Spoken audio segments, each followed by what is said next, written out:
اور میں بار بار یہ گفتگو کر چکا ہوں قرآن و حدیث کے اشاروں کی روشنی میں کہ بڑے بڑے امتحان دنیا کے 2 ملکوں میں ہوں گے، 2 علاقوں میں ہوں گے، 2 ریجنز میں ہوں گے، 2 خطوں میں ہوں گے۔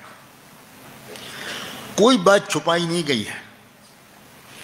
اللہ کے رسول صلی اللہ علیہ وسلم نے ایک بات بھی چھپائی نہیں ہے۔ یہ بات واضح طور پر آپ کی حدیث میں ملتی ہے کہ آخری دور میں ظلم و انصاف کی جو فیصلہ کن لڑائی ہوگی وہ 2 خطوں میں ہوگی۔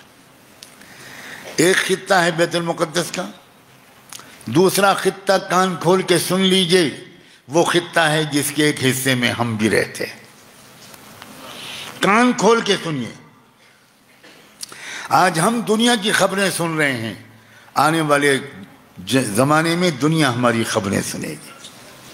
آج فلسطین میں اجتماعی قبریں بنانی پڑ رہی ہیں۔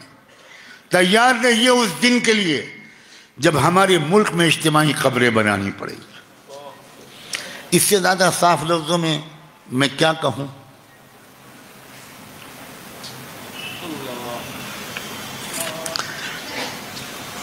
جو قوم اپنے وقت کو ضائع کرتی ہے، سن لیجئے کان کھولتے، جو اپنی مال کو اللہ کے دیے ہوئے پیسوں کو زیادہ تر ضائع کرتی ہے، جہاں زیادہ خرچ کرنا چاہیے وہاں بہت کم خرچ کرتی ہے، جہاں بہت کم خرچ کرنا چاہیے وہاں بہت زیادہ خرچ کرتی ہے، جو قوم اپنے نوجوانوں کو چیلنجز کے مقابلے کی صلاحیت پیدا کرنے والی تعلیم نہیں دلاتی،